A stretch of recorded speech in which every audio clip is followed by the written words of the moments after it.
Thank you. I want to call to order the Senate Reapportionment and Redistricting Committee hearing today. And we're going to begin as we do our Senate meetings and hearings with prayer. Mr. Pro Tem Miller, would you please open us up in a word of prayer? Be happy to, Mr. Chairman. If we go, Lord, in prayer. I have the Father, as we do the people's business, we ask for your guidance, for your wisdom, for your judgment, for your discernment. We ask, Lord, that we should pick up the wisdom of King Solomon when we make these decisions. We ask, Lord, that all hearts be pure and all minds be clear. We ask that we would honor you in all the decisions and all decisions we make and all the actions that we take. It's in your holy and precious name we pray. Amen. Thank you, Mr. Pro Tem. I appreciate that. Let me welcome everyone to our committee hearing this afternoon. We've got a full room, and I appreciate your attendance, as I'm sure all of the members on this committee appreciate you being here. Let me also, speaking of the committee members, I want to thank all of you for your service. Thank you for being here. Thank you for the work that you will be working and helping us do as a committee over the next few days. I want to thank many of you who worked and spent a lot of time this summer when we were on our tour of Georgia for purposes of public comment and public input. And many of you traveled the state with me and others, and I appreciate that very much. It is very important what we are doing and why we're gathering. This is something that we do once every 10 years, and it is driven by the population changes in our state, as everyone I think is aware, from the census numbers that come out once a decade. And so based on that and the folks that have moved into Georgia and the population changes and shifts within the state drive what we have to do, which is redrawing the maps. I want to begin with, if you'll look in your folder, you should have a couple of documents. First of all is the 2021-2022 proposed rules for the Senate Committee on Reapportionment and Redistricting. These are the same rules that were used and voted on and utilized by the committee 10 years ago. I would like to ask you to take a look at it, and the chair will be happy to entertain a motion to approve the rules. We have a motion and a second. All in favor to approve the committee rules as they appear in your folder, raise your hand. All right, looks unanimous. Thank you very much. Second order of business, you'll also find in your folder the guidelines, the committee guidelines. And this will look familiar to you for those of you that were here and worked with us back in August on the 30th. Y'all remember we met here at the Capitol on August the 30th of this year. These are also the same principles that were passed 10 years ago, with the exception of some minor changes that were made for purposes of updating things, such as taking out references to floppy disk and things like that from a technology standpoint that would not be appropriate to be referenced today. So those are in your folder. You may also remember that when we met, I'm speaking to the committee members, that when we met at the time, we couldn't vote because the committee can only take action during session, but we discussed them and by majority at least affirmed that these would be the principles that we would be governed by for purposes of the work to be done by the committee. So in some respects, they're somewhat approved by this committee, but I want to offer them for your consideration. I would also say that these are the same committee guidelines as I understand that the House has passed.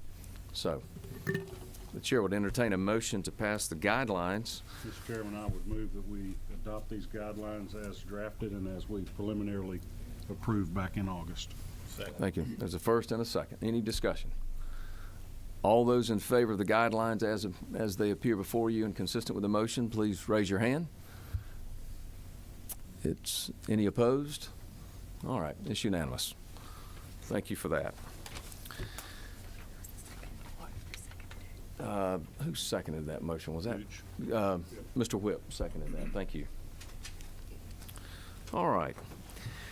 With us having the foundation of understanding how we're going to go forward, we've got our committee rules that will govern our process, and thank you for the work and the consideration this committee gave when we were out of session for looking at the guidelines that allowed us to go forward. That was impactful for the work that the committee was doing as we had our tour and listening to folks across the state, as well as the work that we've done within the Senate body of seeking information and input from various members of how this redistricting process ought to go.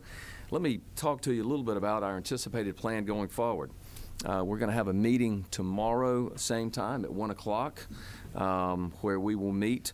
There should be a notice in your folder for tomorrow's meeting time, and we'll also meet on Friday at 11 o'clock. We expect being on the floor for a short period of time Friday morning so that we can, if it's not 11 o'clock, then we'll come here immediately after adjournment if for some reason we're still on the floor beyond 11 o'clock. I would anticipate us hearing tomorrow testimony and input, public input and other input that folks want this committee to hear. We'll start tomorrow with some overview and some comments that I will make as chair with regard to the how we got to the point of the maps that we're going to present, a discussion of those maps and the details, and then receive input from the public and certainly comments and questions from the committee members.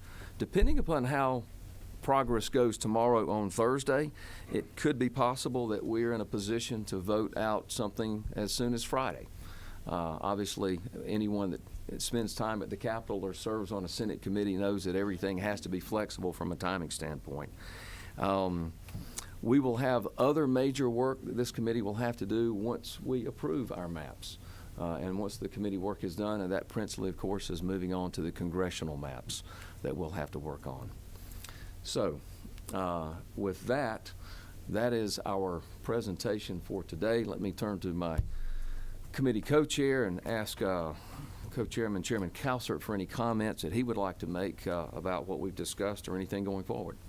I'd just like to thank you, Mr. Chairman, for all the time and effort that you and the House Chair and the members of the committee that participated spent listening to the public's input all summer. I think, 11 or 12 meetings all around the state. We had great participation. A lot of citizens gave input, and that's been taken into account by all the committee members. We also had online comments, and we have in our record tremendous number of comments and suggestions and concerns of different citizens that have presented. So we're happy to have the public input as we work through this process. Thank you. Thank you, Mr. Chairman. All right, with that. Mr. Chairman, I'd like to make a comment. Yes, ma'am. Madam Leader. I'd just like to. Madam Leader, what is your number? Is it? It's 9. Okay, let me get your turn. I'd just like to say, Mr. Chairman, as we move forward with this process, that we will really listen to the people that we listened to over the summer, and that we would take in consideration all of the things that they said. They asked for fair maps and transparency. And I hope that we are really listening and acting according to those requests. And I'd just like to say I did appreciate the meetings that we had. I appreciated all of the comments from the people over the state, and especially to my young constituent from Gwinnett County, DJ. I thank you for being here today, and I look forward to what you have to say later. So thank you, Mr. Chairman. I appreciate the time for my comments. Leader Butler, thank you for that, and I appreciate that, and I'll echo those comments. I want everyone to listen, and you're absolutely right. We heard a lot of good, valuable input from the public around the state at our 11 different meetings. I think you made every one of them, as I recall, and you travel the state, and I appreciated that, and I'm sure your constituents appreciate that as well. Any other comments from committee members? Yes, sir. Chairman Harbison. What number are you, sir? Yeah. Thank you very much, Mr. Chairman. Just very briefly, in that vein of the leader, I understand that your office spoke with the Georgia NAACP, Mr. Ed Dubose, or someone in that vein, and they were anxious to make sure that they could get some comments, written comments in, and I just want to confirm that that was received. Simple as that, right? we will check the file on that. I know there were some issues and some mix-up on some timing with Yes, sir. regard to, they were certainly invited. I know that our staff sent multiple communications, and there was a time, Senator Harbison, where we didn't hear back from them until, quite frankly, after the public comment day that we were there for had come and gone. Or we Right. were This is in the middle another of it. matter, right? This Yes, is, sir. Yeah, well, but we appreciate it, Mr. Chairman. Yes, sir. Thank you for Thank that. you for your consideration. Yes, sir. Thank you. All right. Any other comments? Yes, sir. Senator Jones, what? I just have a couple questions. On the public input aspect of it, is that going to be limited again to like 2 minutes, or is there also a time frame on how long that public input would take place? Seems like we're going to be very ambitious to try to vote it out on Friday, so I'm just curious about how that process would work. Senator Jones, I would expect that we'll start at 1 o'clock tomorrow. I would ask y'all to bear with us. We're going to go as long as is reasonable, giving as much time as we can. I think it'll be governed by the size of the crowd, the number of people that sign up, and we'll try to allocate a certain amount of time based on the people that we have sign up, so that we can try to manage that as well, so we hear from as many folks as possible. But also sometimes it's healthy to let folks know on the front end how much time we expect to give them. So we'll make that decision tomorrow based on the folks that we have that show up. Yes, sir. Anything else? Okay, again, committee, thank you very much. For those of you in the public that came, thank you. You're certainly welcome to come tomorrow. We will start at 1 p.m. in this room tomorrow afternoon as we convene. And with that, we stand adjourned. Thank you.